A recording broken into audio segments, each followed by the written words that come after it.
Welcome back to the Get Off the Treadmill podcast for small business owners and entrepreneurs, where we show you how to build a successful business and to have a life too. We're going to dive into another topic that helps us make more money in less time and to get off the treadmill so we can experience a life of significance. And now, your host and the author of the #1 best-selling business book, Making Money is Killing Your Business, Chuck Blakeman.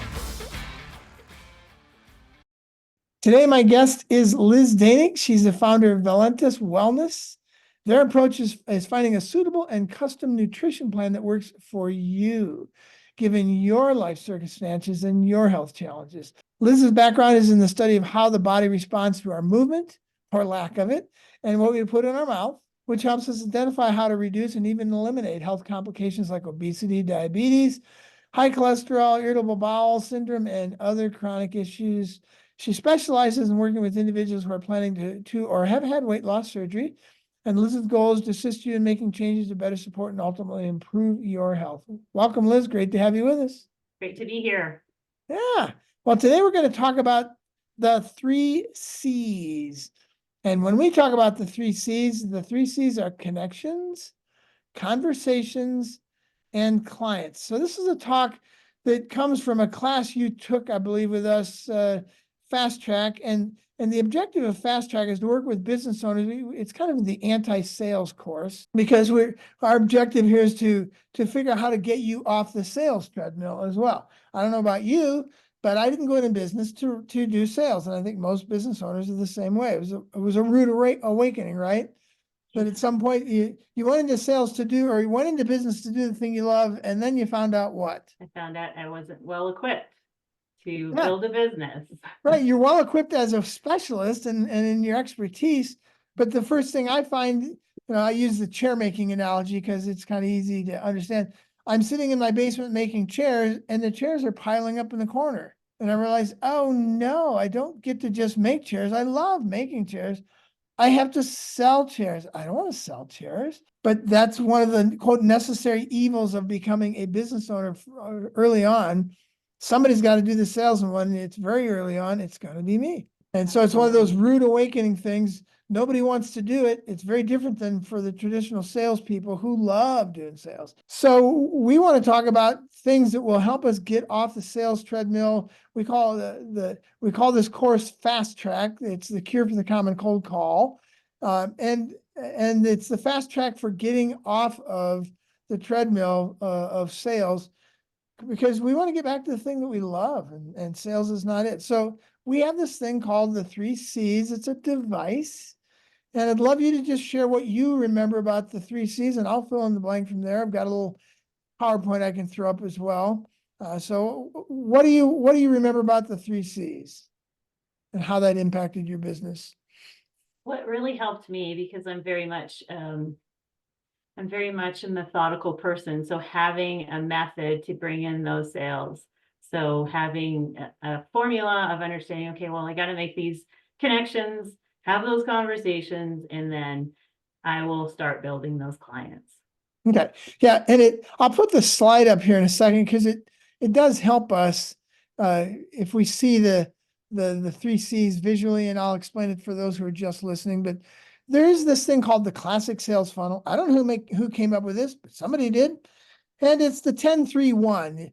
The 10 is for how many connections do I need to make? And the next number is the 3. I need 10 connections to have 3 conversations with people who are looking at me potentially buying they're buying what I'm selling.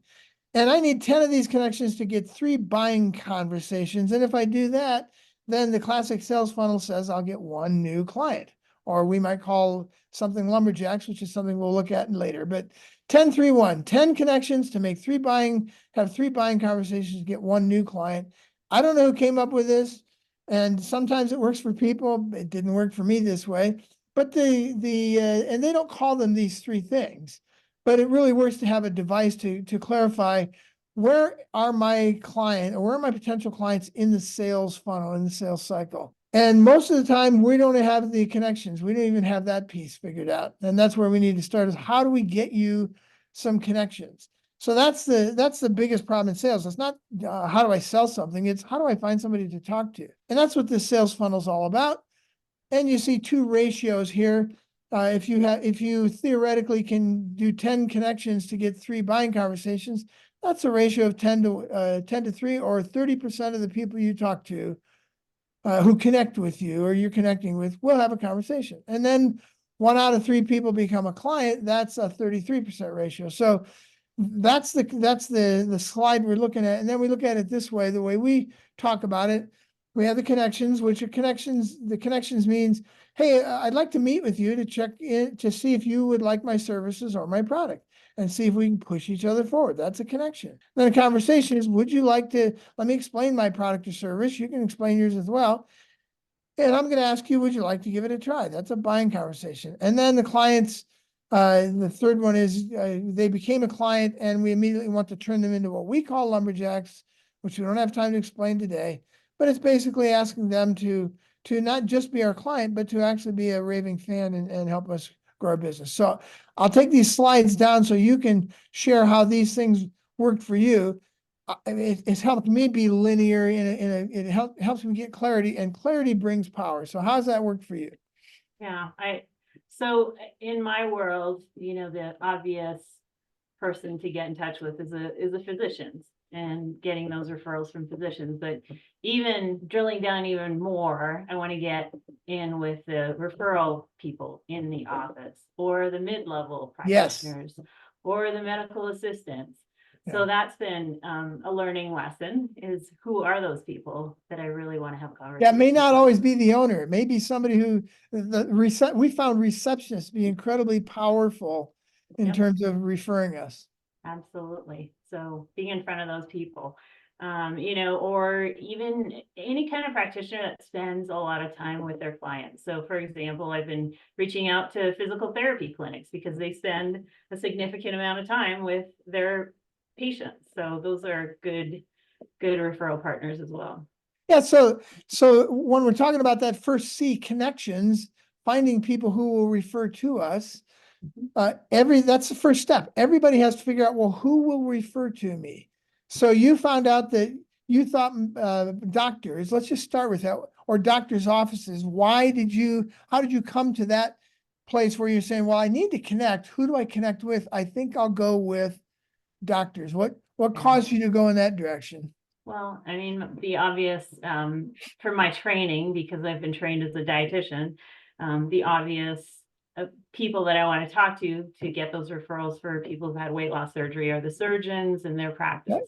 Right. So, and then taking that a step further with the primary care physicians. So that was the obvious choice for me. Yeah. So it hasn't quite worked out that way. No, but you have to start somewhere, right? Right. Yeah. And the fact that you started there, I'm going to ask you, and then I'll go back. Did going to the wrong place help you get to the right place? Of course. Yeah. Yeah. And that's what we're afraid to do. I mean, personally, it's like, well, I don't know what to do, so I sit here and not do anything. Right. Versus, well, I don't know what to do, but here's an intuitive stab. Maybe I should try with these people. And then let's go back and find out why you start with them. The question we want to ask ourselves when we're making a connection is, well, who has all the clients I want? Who's already got all those people? Why would I go try and find one client at a time? It's like our lumberjack analogy. Why would I go hunt one tree at a time if someone has already been to the forest, chopped down all the trees, they have them in their database? Right. And exactly. I'm looking for hickory trees, and every 400th tree is a hickory tree. How about if I go find someone who has 400 hickory trees in their database? So who has the clients I already want, who wouldn't be threatened and probably would even be helped if they connected with me? Because Right. I always want to make my customers, my clients, feel like I'm adding value to their lives so I can refer them to other people who can help them. And obviously, if you're helping people with weight loss and they're serious about it as getting surgery, then yeah, you should go to the doctor. So that I think, isn't that how you got this during Fast Track? You sort of said, well, let's start here. Yep. Absolutely. And then what happened? Trial and error, right? Yeah. You try and reach out to these different practitioners and providers, and you're not seeing the results of your effort getting in touch with them. And the other thing that I recognize is a doctor has maybe 5 or 10 minutes with a patient. So you have to be top of mind with that doctor. So if it's, repetitive contact with them, but again, they're so busy, they're not reading their emails, their assistants are reading their emails. So it's really those people who spend the time with the patients that are Yep. my people. Yeah, and so going after the wrong source led you right to the right one. And I emphasize that because it's one of the things we teach in our fast track course, but it's one of the things you have to learn as a business owner is you get somewhere by starting out. I know it sounds duh, but you don't even need to know where you want to end up necessarily. That's really helpful. But the only way you're going to get anywhere is to get moving. And so we're paralyzed. We have paralysis analysis or analysis of paralysis, and we just need to get moving. So you went for surgeons and found out, hey, they don't have time for me. They don't really even know their patients all that much. Who else might know them? And you got somebody in the office, and off you go. So how did you find that person? Again, you just went through this process in your head and then connected with people? Yeah, and it's a process of just talking to different people. So getting into the office and talking to the referral person, getting on the phone and reaching out to different practices. Who else have been helpful is in the therapy world. So psychologists, psychiatrists, therapists. So those are great referral partners too.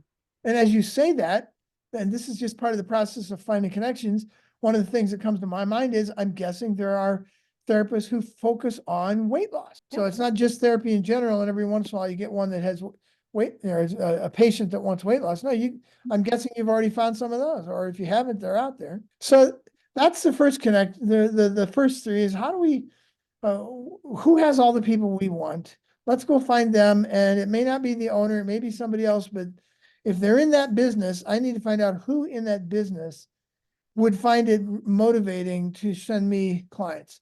I would guess also that one of the ways to motivate these people to connect with you is that you might say something like, you've got this database full of people that I want, or just based on who you want. I'm guessing I would start with that. Based on who you want, I'm guessing I might have people in my database who would be really good clients or patients for you. Would you be interested in talking? Right. It's a great place to start because they're going to have them as well. So being able to demonstrate to them that you're going to refer back to them, that, I'm sorry, but we want to know what's in it for me. And that's a powerful way to do that. So have you found success in being able to find someone yet? Sometimes it takes time that you're going back and forth with. You send them clients, they send you clients. Definitely. There's Great. particular practitioners that I like to refer to, depending on what the situation is. Sure. I have one gal who really specializes in women's health. So I send a lot of women to her. And that's a good reminder, Liz. I hadn't thought of this, but we don't ever want one, even if we have one referral source, say you found one doctor who could refer you all the patients you want because they have 1,000 patients and you only need, 10 a year or 20 a year or whatever. That's a really bad idea, I found, to put all your eggs in one basket. You should have 2 or 3 or 4, and then you might have 2 or 3 or 4 because they specialize, and you send this kind of person to that one, and you send that need to this third one. And so, having 2 or 3 or 4 sources, not 12, that's too diluted, but definitely having sources for each specialty. It's a great reminder. So let's talk about, we've got these people who say they're going to refer to us, and that's wonderful. And they start referring people to us. And now these people you're referring to, you have to have this second C, the conversation. And we kind of cheat. It's really a buying conversation we're looking for with a B in front of it, but you have to have a conversation with your potential clients. Tell us how that has evolved for you and what you're learning about having that conversation, or how to get that conversation, how to convince them you want to have it. My industry is a little bit unique in that I'm of the firm belief if a person is not ready to work on their diet, work on behavior change, then move on. We're wasting our time. No, that there is some uniqueness to that in your industry, but it's also a great principle for all of us.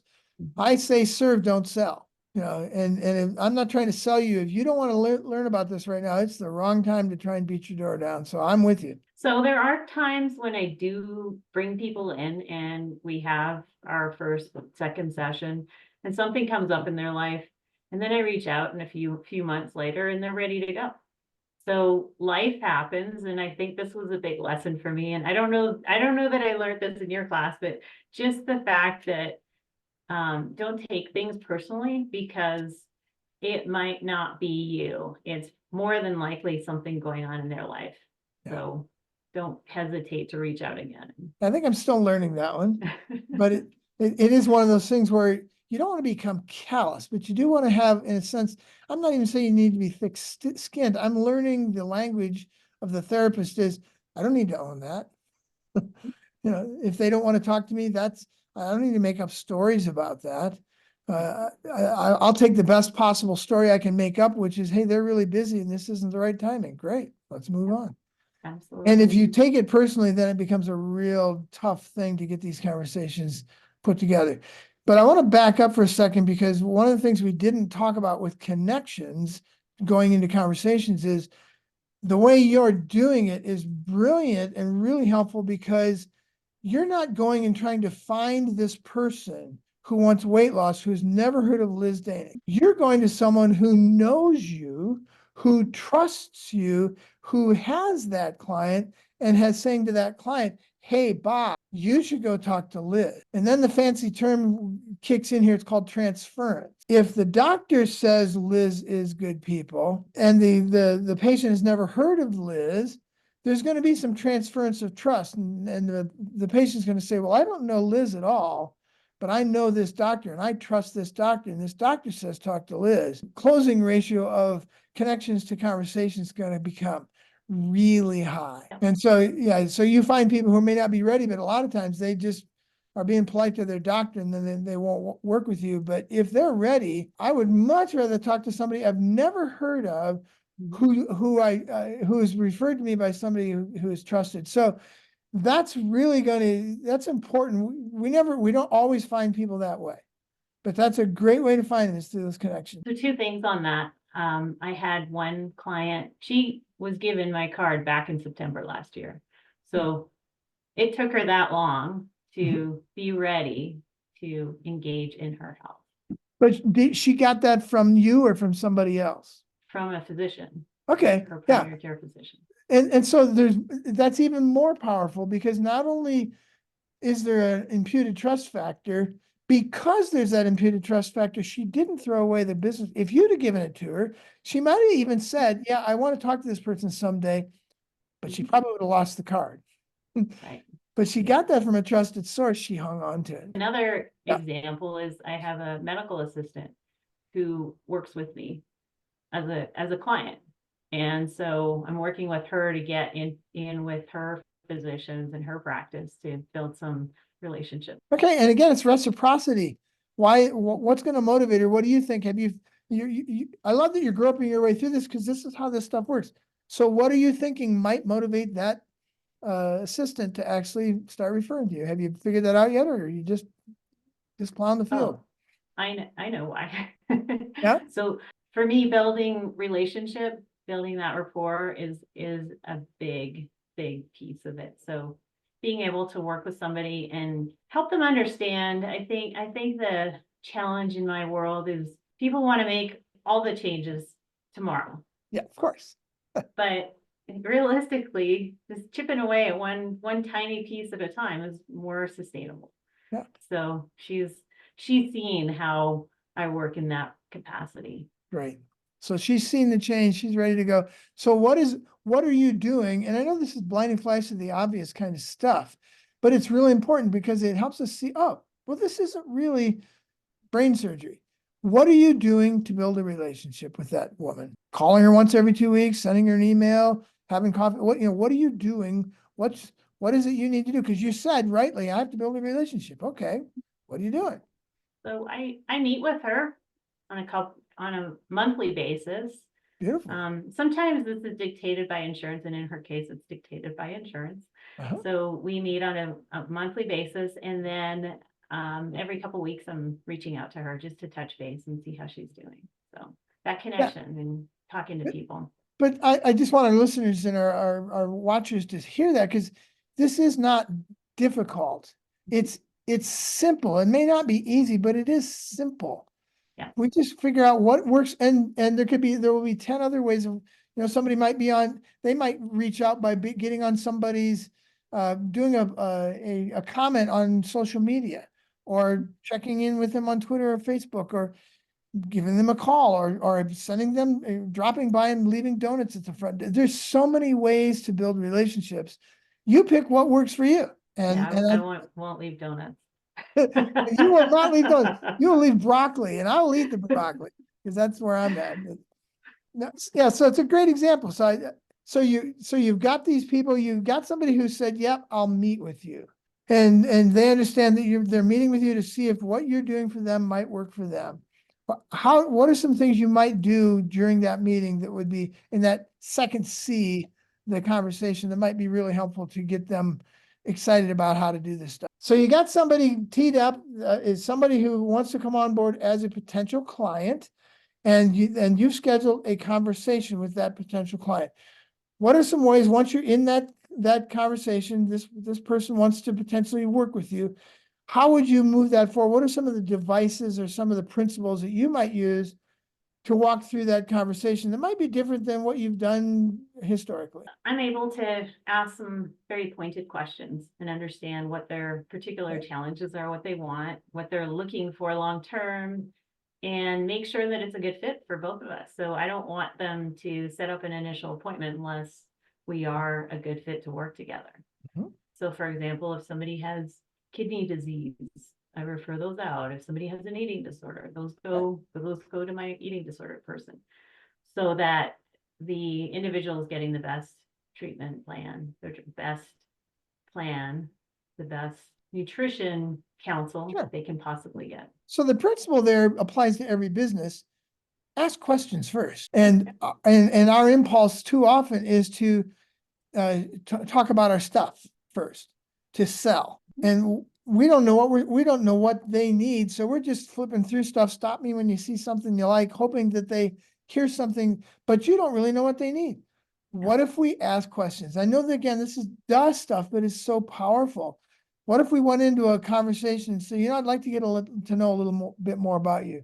And we have these devices about the future and the past and all that stuff, but it's about asking questions. So is that something you've always done, or is that something? I didn't do that until I first heard this stuff 20 some years ago. I was always in selling. Did you go through your dog and pony show in the past, or did you stop and ask questions to begin with? Well, this is one of the reasons I'm in private practice, is because in my world, if I'm working in a clinical setting in the hospital or even in a doctor's office, they don't have the opportunity to ask questions because they just do not have the time. Yeah. So you experienced that being in that environment and knew what a hole that was, what a deficit that was for the patient. Yeah. And ultimately, the formula that I try and follow is what is your biggest concern? What do you want to accomplish? How did you hear about me? And what questions do you have for me? So this is free, no extra charge for our listeners and watchers, but Liz went into business for classic reasons. Entrepreneurial things happen because we find a hole that isn't being met in the economy or in the process or in our niche, and you found a hole. Hey, these people don't even have time to ask questions, let alone asking questions. I'm going to start a business so that I can ask questions. I love it.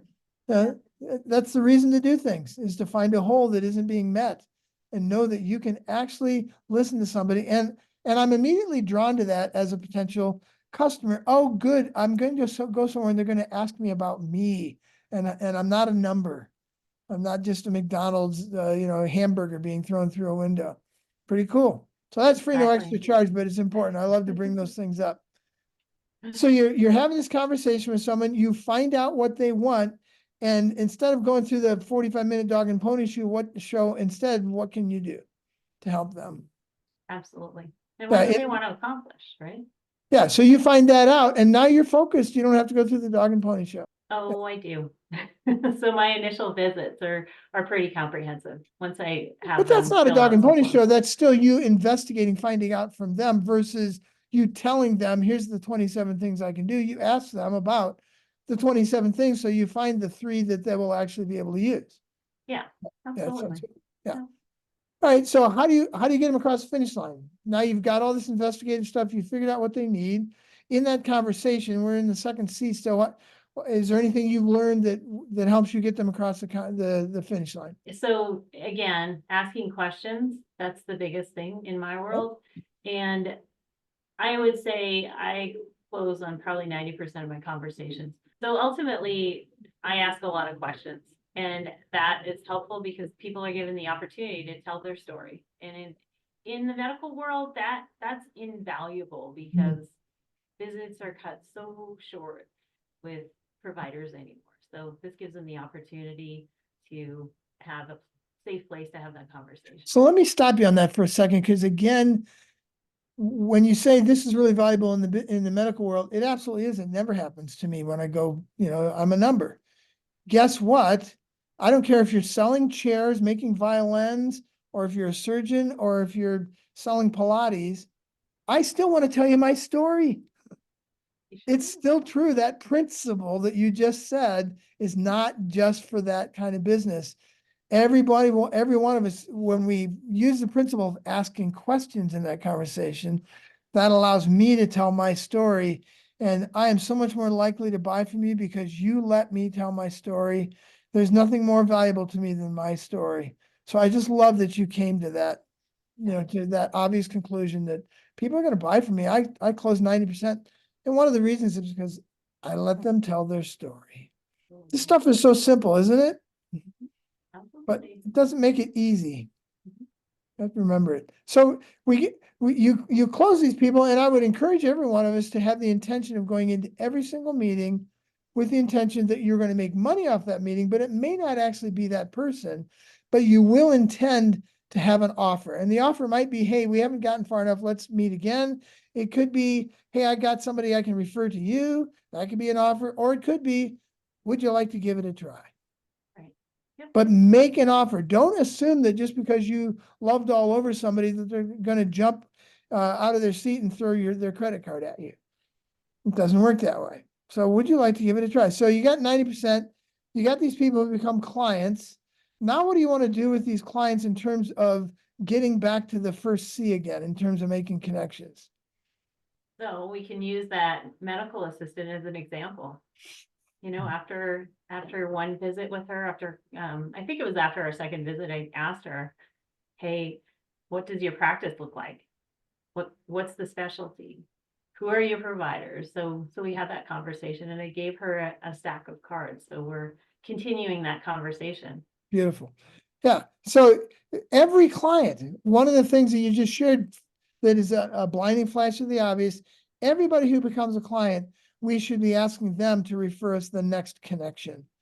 The best time, psychologically, the best time to ask somebody for a connection is right after they became a client. You kind of don't want to bug them, I don't want to, abuse our relationship. They actually want to give you more clients. And the reason is because they want to affirm that their decision was a good one. So as soon as they make their decision, they want all their friends to make the same decision. So don't be afraid to ask for one, not for 3, but ask for one referral. If you ask for 3, you'll get none. If you ask for 1, you might get 3, because I can find one person in my head. Right. So have you found that experience where you went through and now you gave her this stack of business cards? What's your confidence level that she's going to refer, or has she already started? Not yet. I haven't seen any referrals come through. Okay. But she's asking the questions like, what's the best way to have providers send you clients? Nice. Yeah. And then, I do have clients who refer their spouses, because a powerful thing is to have both people buy into the eating plan. And then they can be supportive of one another. Yep. Oh, it's absolutely. I hadn't thought of that. Yeah. Yeah, that's beautiful. Even if they don't need it necessarily, I would support my spouse by adopting their thing if it worked for me. So that's beautiful. Yeah. Yeah. So everybody who becomes a client should become a potential referral source for us. And we go right back and we get our next C from people we already know, and they're referring people they know who love them, and the same thing happens. You're going to close on 90% of those because it's not somebody you're going out on the street and banging on them and stabbing them with your business card and all that fun stuff. So, well, what are some, what's one, as we kind of wrap up here, what's one obstacle that you feel like you've overcome in this 3C's process that you could just give to other people that you might think it's a medical thing, and then we're going to find out it's generic? Is there anything you can think of that might be the one, here's one bit of advice, or here's one thing I've learned going through this process that can kind of shorten the learning curve for somebody else? I think it goes back to what we were talking about earlier with, don't be afraid to ask and to reach out to those people who have, maybe you've connected with them, but they haven't actually bought in yet. There might be something going on in their life that they have to tend to before they take this next step and make that commitment to, in my world, behavior change. Yeah, beautiful. And again, the principle is the same for all of us. As we find what works or what doesn't work, that's going to lead us to what works. So don't stall out. The only way to find out what's going to work